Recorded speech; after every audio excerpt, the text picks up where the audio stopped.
Espace TV, le 22h.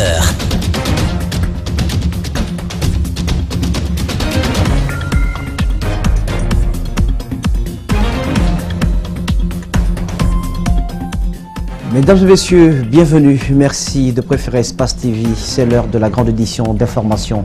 Bienvenue à toutes et à tous. Aujourd'hui, c'est férié et pour cause, hier, la communauté musulmane de Guinée a célébré la date commémorative de la naissance du prophète Mahomet. Les temps forts de cette veillée de prière et d'adoration, c'est dans ce journal. Nous parlerons aussi de l'installation des points d'appui en abrégé PA des endroits de la capitale guinéenne. La décision du gouvernement est diversement appréciée dans la cité. Et puis cette querelle de clocher à la tête de l'Union syndicale des travailleurs de Guinée, en abrégé USTG. Il en existe deux. La version de Lumbemba Souma qui tient actuellement son congrès au Palais du Peuple est décriée par le camp d'Abdoulaye Camara. Les fidèles musulmans de Guinée, à l'instar de leurs co-religionnaires du monde, ont célébré Mawlud, qui marque la date anniversaire de la naissance du prophète Mahomet, paix et salut sur lui. Partout, des prières et bénédictions ont été faites en faveur de la paix et de l'amour du prochain. Mariam Fodé Camara, Tierno Sadouba, compte rendu. Le Mawlud marque la naissance du prophète Mohammed, paix et salut sur lui. À l'occasion de cette date anniversaire, les musulmans de Guinée ont mis toute la nuit du lundi à mardi à profit pour faire des prières et des bénédictions pour la paix en Guinée. À la mosquée Tombo 1 de Kaloum, l'imam a également prêché sur l'importance de cette nuit. L'importance de cette nuit est énorme parce que tous les fidèles musulmans peuvent dire Dieu merci. Nous sommes regroupés cette nuit pour lire le Coran, faire des bénédictions pour le pays et ses fils et filles. Le deuxième imam de la mosquée Taneri lui parle des devoirs des musulmans en ce grand jour. Aujourd'hui est un grand jour. Tout musulman doit être content et fier. Faire des bénédictions.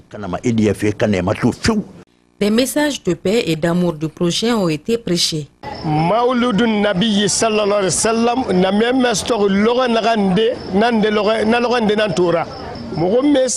Le message que je vais lancer aux musulmans en ce grand jour de Mawlud, c'est de suivre les traces de notre prophète, paix et salut sur lui. C'est bien fait, aimer nos prochains, faire des prières et bénédictions en faveur de la paix.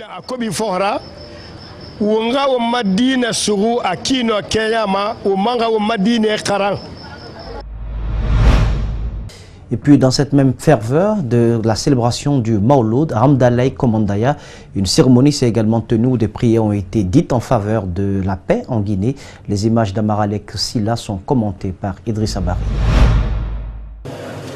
Mawlud, ou la commémoration de la date de naissance du prophète Mohammed, paix et salut sur lui, est célébrée le 12 de Rabi al-Awal, 3e mois de l'année lunaire. Une fête célébrée dans plusieurs pays musulmans à travers le monde. À Conakry, la communauté malienne a organisé une lecture du Saint-Coran pour célébrer cette date. Que les Maliens se retrouvent pour parler du prophète. C'est vrai, nous les êtres vivants aujourd'hui, certains dans les lieux de culte ne maîtrisent pas la vie du prophète. Comment c'est venu jusqu'à sa mort. Donc ce soir nous sommes venus, il y a des prêcheurs qui sont là, qui sont en train d'expliquer dans toutes les langues confondues pour que les gens y comprennent. Donc c'est une initiative très salutaire. Encore une fois, je remercie moi personnellement la famille Ban qui a fait rassembler tous les Maliens de Guinée pour qu'on puisse parler de cette nuit. L'occasion a été mise à profit pour inviter les jeunes à l'éducation islamique. Des jeunes qui ne sont pas musulmans, ça les rend musulmans. Parce que à chaque fois qu'on organise ça, il y a des jeunes qui se présentent, il y a les musulmans qui viennent. Vraiment, le Mawlud, ça ne fait que s'évoluer. Je conseille aux jeunes qui ne connaissent pas le Coran qu'on leur fait rentrer pour faire connaître aussi le Coran, comme les autres. La célébration du Mawlud ne fait pas l'unanimité dans tous les pays musulmans. Mais cet imam explique les bienfaits de cette commémoration. User de ses moyens, de son temps, pour mobiliser du monde dans le but de magnifier les œuvres du messager de Dieu, cela ne saurait être du blasphème.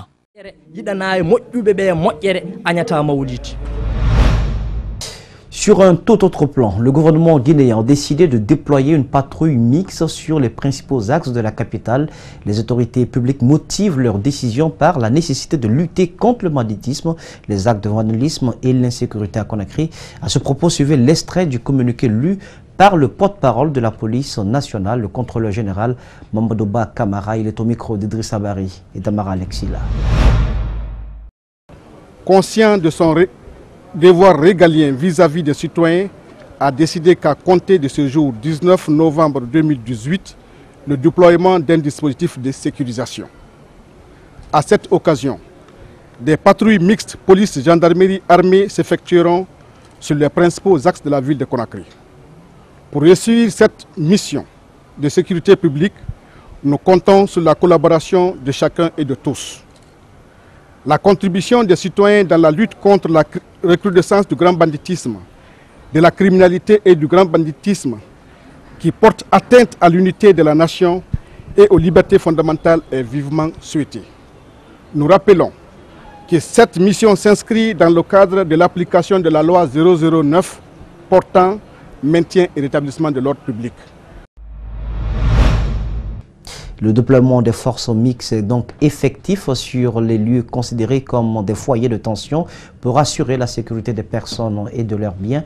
Ils sont policiers, gendarmes, mais aussi des hommes du BATA, le bataillon des troupes aéroportées. Le reportage est signé Djibril-Ba Abdoulaye Kamara. À Amdalaï Pharmacie, l'on aperçoit des pick-up des policiers et des gendarmes. À cet endroit, un policier nous indique que son groupe venait à peine de relayer un autre qui a assuré la sécurité toute la nuit. Ce déploiement des forces mixtes intervient après la déclaration de la Direction nationale de la sécurité publique qui se préoccupe de la quiétude sociale, mais aussi du comportement des individus qui s'attaquent aux personnes en mettant leur vie en danger ou qui détruisent leurs biens. Non loin de là, au rond-point d'Amdalaï, elles ne sont pas présentes, mais rien d'anormal et la circulation est fluide. Le constat montre qu'à Bambeto, il y a également des policiers de bérets rouges qui veillent au grain. À cet endroit comme à Koza, la situation est quasiment la même. Alors que l'opposition annonce sa volonté de manifester jeudi, ces forces mixtes ont le devoir de protéger les manifestants et de mettre hors d'état de nuire toute velléité des fauteurs de troubles. Les maires de Kaloum et de Dixine, nouvellement élus pour un mandat de 5 ans, ont chacun des priorités. L'un compte faire de sa commune la plus propre de la capitale et l'autre promouvoir la cohésion sociale entre ses concitoyens. Malik Sengana Kamara, Tierno Sadouba sont allés à leur rencontre. Suivez leur reportage. Aminata Touré, candidate indépendante lors des communales, elle est devenue la nouvelle maire de Kaloum. Kaloum, le centre administratif de la capitale, ici la priorité de la fille du premier président de la République de Guinée est de vaincre l'insalubrité. Ce projet, elle l'a toujours défendu pendant les campagnes électorales. Les priorités, vous savez que c'est la salubrité, la première priorité et c'est la première bataille.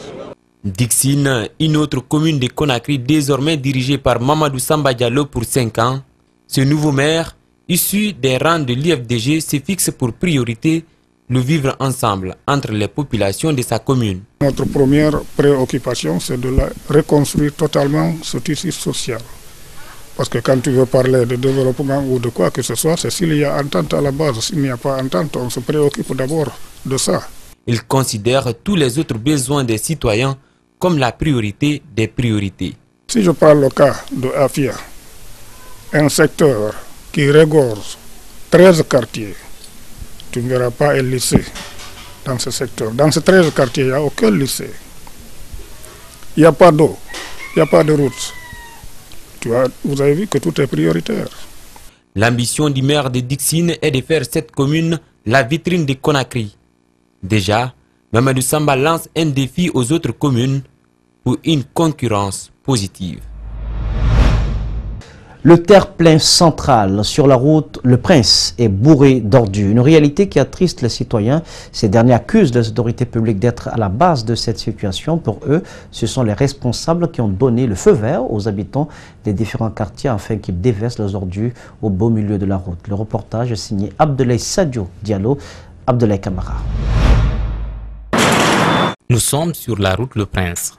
À lieu place des fleurs et autres décors devant orner la voie, voici ce que l'on trouve. Les citoyens vident leurs poubelles sur le terre-plein central et accusent le gouvernement d'avoir donné l'ordre d'agir ainsi. Les gens du quartier, ils viennent mettre les ordures ici. La journée quand même, nous sommes là, mais personne ne vient pour mettre les ordures. En commençant à partir de 19h, 20h comme ça, ils viennent déposer les ordures, mais en disant que c'est l'autorité qui les a ordonné de mettre des ordures ici. Depuis des mois, les populations se côtoient et se tutoient avec ces saletés qui les exposent à toutes sortes de maladies. La situation est déplorable et partout, l'État est mis en cause. Il paraît que ce sont les autorités qui ont demandé à ce qu'on mette ça sur la route et qu'ils viennent les ramasser. Mais on a constaté que depuis presque 6 mois, 8 mois, les ordures sont là. Quand ils viennent les ramasser, automatiquement ils ramassent, les ordures reviennent. Donc c'est vraiment déplorable. On ne doit pas envoyer les ordures au milieu de la route, ça c'est pas normal. Chez nos voisins du Sénégal, une méthode plus pratique est utilisée par les autorités, comme en témoignent ces images prises récemment. Cet homme qui a vécu au pays de la Teranga témoigne. Vraiment, notre gouvernement est faible. Sinon ça ne devrait pas être. Par exemple, moi j'ai vécu à Dakar. Même à 21h, tu peux trouver qu'il y a des camions qui cherchent des ordures. Des foyers au bureau en passant par les routes, on s'aperçoit que Conakry est tout simplement sale. Cette réalité est perceptible non seulement sur la route Le Prince, mais aussi par endroits sur l'autoroute Fidel Castro. La branche de l'USTG, dirigée par Abdoulaye Kamara, ne reconnaît pas le congrès organisé par Lumbemba Souma à la tête de l'autre branche de l'USTG. Pour elle, ce congrès viole les textes juridiques de l'Union syndicale des travailleurs de Guinée. Puis, selon lui, le 3e secrétaire général de cette centrale, c'est Lumbemba Souma en personne qui avait convoqué le congrès de Mamou avant de se rétracter aux dernières minutes. Plus de détails dans ce reportage signé Alceni Bari, Djibril Kaba Kamara. Le camp d'Abdoulaye Kamara est catégorique et ferme. Le congrès organisé par Lumbemba Souma ne respecte pas les textes juridiques de l'Union syndicale des travailleurs de Guinée, USTG. Ce n'est même pas un simulacre de congrès. C'est tout simplement une rencontre, c'est du théâtre. Pour le 3e secrétaire général de cette structure syndicale, ce congrès a enregistré plusieurs anomalies. D'abord, c'est So qui a été le premier à envoyer une note circulaire aux responsables de la FESABAG. Il dit qu'il invite tous les élus de la FESABAG au congrès. Tous les élus, les 115. Alors qu'en fait, chaque fédération, selon leur communiqué, ne pouvait envoyer que 5 personnes. Lui, il a invité les 105 élus de la FESABAG, parce qu'il n'y avait personne dedans. N'est-ce pas? Et quelque temps après, Souma aussi s'est rendu compte qu'il a été victime. Qu'est-ce qu'il a fait? Lui aussi, il a appelé les enseignants. Il dit, venez remplir la salle. Les enseignants qui étaient partis pour leur programme ont été désorientés pour être envoyés au palais du peuple. Le congrès de Mamou a connu la participation des unions régionales, préfectorales et les secrétaires généraux des entreprises, mais surtout l'inspection nationale du travail. Une forte présence qui symbolise une légitimité sur le plan national et international, selon eux. Tout bureau exécutif qui sort, qui est élu après une procédure normale, est considéré d'abord comme légitime. Aujourd'hui, en plus, il n'y a que la CSI nous a écrit pour reconnaître notre bureau, nous féliciter. 2 congrès, une centrale, 2 hommes, un poste. Qui de Lumbemba Souma et d'Abdoulaye Kamara aura le dernier mot? Seuls les jours à venir nous édifieront. Et pendant ce temps, l'Union centrale syndicale, la version dirigée par Aboubakar Souma, poursuit ses travaux de consultation sur la mise en place d'un bureau exécutif national qui représentera le central USTG en Guinée et dans le monde. Pour cette 2e journée du congrès, il était question de faire le point sur les textes juridiques concernant le fonctionnement de la nouvelle structure. Les travaux de consultation pour la mise en place d'un bureau exécutif national de l'USTG se poursuivent au Palais du Peuple. Pour cette 2e journée de concertation, il s'est agi de faire la revue des textes juridiques qui régissent les fonctionnements de l'USTG. Cela consiste au fait qu'on crée des commissions, que chaque commission essaye de voir l'adaptabilité des textes au contexte actuel et puis qu'on puisse faire des amendements et qu'on adopte ces textes-là à travers les commissions qui sont formées. Pour ce 6e congrès, l'idéal pour cette centrale syndicale est de mettre en place un bureau composé de 29 membres provenant de chaque fédération qui représenteront l'USTG partout. Les membres ne reconnaissent qu'une seule centrale syndicale. L'USTG est composé de la FESABAG, du SLEG, de la FESATEL, du transport, des mines, du tourisme, du secteur informel. Et si vous avez dû constater, comme vous avez dit tout à l'heure, vous avez vu tous ces gens-là ici. Les syndicats nationaux de l'intérieur, vous avez vu les cartables à travers le nom de chaque ville. Que vous disiez qu'il y a eu un congrès à Mamou, nous on appelle ça un soi-disant congrès. Le congrès, c'est celui que nous sommes en train de vivre. Parmi les congressistes, on aperçoit ce monsieur connu sous le nom de AOB qui peine à marcher sur ses 2 pieds. Cette blessure, il l'a contractée lors d'une altercation avec des forces de sécurité. Et quand nous avons voulu nous rendre à la justice, devant la DPE pour tenir notre sitting le lundi 12 novembre, les policiers nous ont interceptés. Et ils nous ont gazés, on a résisté, ils nous ont gazés, on a résisté. Finalement, ils m'ont donné un coup de matraque ici. Ce mercredi, l'opinion sera située sur le nom du nouveau secrétaire général de l'USTG, version Lumbemba Souma. Fini la formation axée sur le leadership jeune organisée par la structure Nord-Sud Communication. 200 jeunes ont participé à cette formation qui s'est soldée par une soirée d'échange avec des entrepreneurs de divers secteurs qui ont eu une certaine expérience. C'est un compte rendu signé Makiso Alseni Kamara.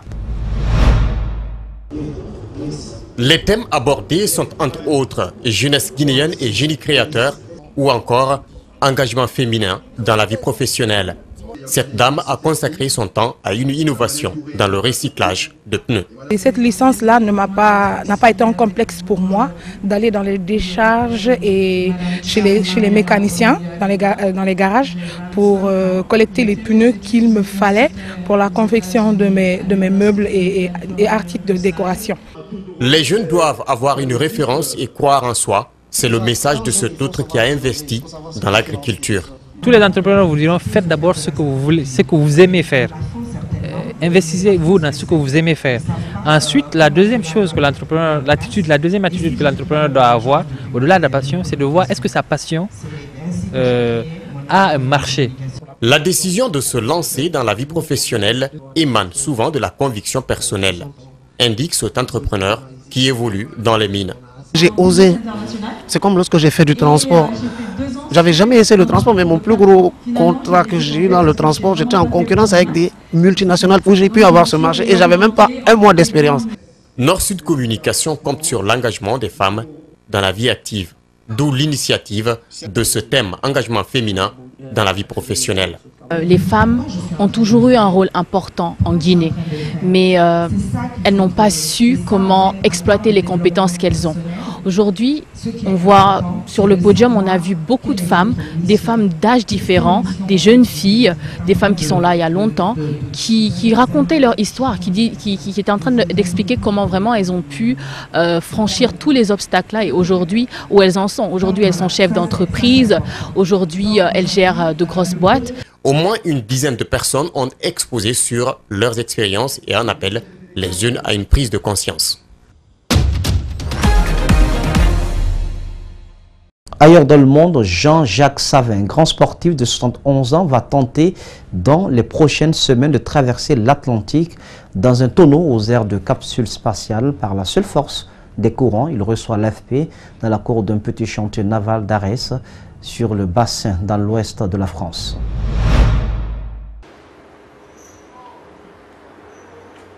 Le but, peut-être pour me prouver que je suis encore dans le coup. Voilà. Puis j'ai une fille qui est assez jeune, donc je ne peux pas me permettre d'être papy avant l'âge.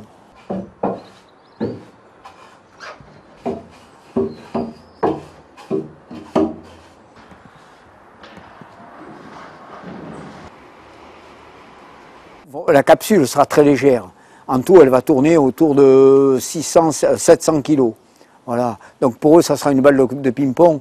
Donc ça sera peut-être un jeu de me savoir pousser par des orques. Voilà, ça sera peut-être le moment de filmer.